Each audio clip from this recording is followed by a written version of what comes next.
Churd. I'm 40 years old. For most of those 40 years, I've been an active reptile activist, reptile collector, reptile enthusiast.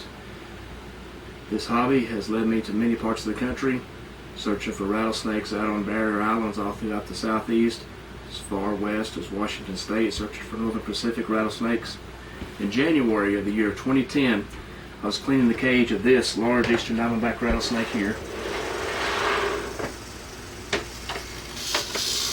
And in a food response, he bit me on the back of my left hand. From there, I went to a local hospital where I received poor medical care and had to end up going to another hospital. I ended up spending a total of about 2 weeks in intensive care. I clinically died 2 different times. Still have a lot of long-term medical issues from that bite today. It's cost me a lot in my life. Even with that being the case, I still have a passion for these animals that I don't think I'll ever give up, and I still try to maintain a modest collection even today. In January of 2010, when I was originally bitten by that rattlesnake, I lived in Tunnel Hill, Georgia. I had a 3-bedroom, 2-bathroom house, nestled out in the middle of the woods, kind of a place where I'd always wanted to live. As a result of the bite, I missed several weeks of work. When I finally was able to go back to work, I was never quite the same. I was very ill for several months. I wasn't able to perform well. Ended up losing that career. Subsequently ended up losing my home. At that time, I had a 4-wheel drive Chevrolet truck that later lost.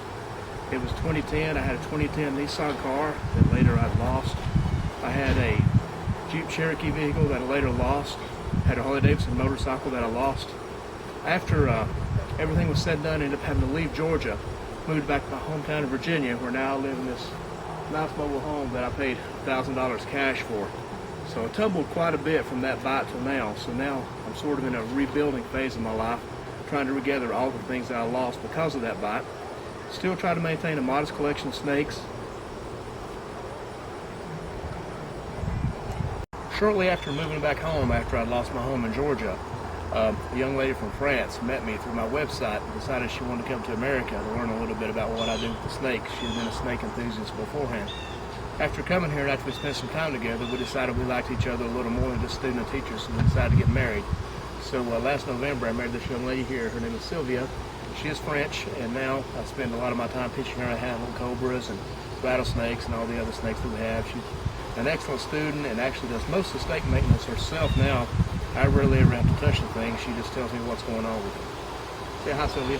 Hey, bonjour.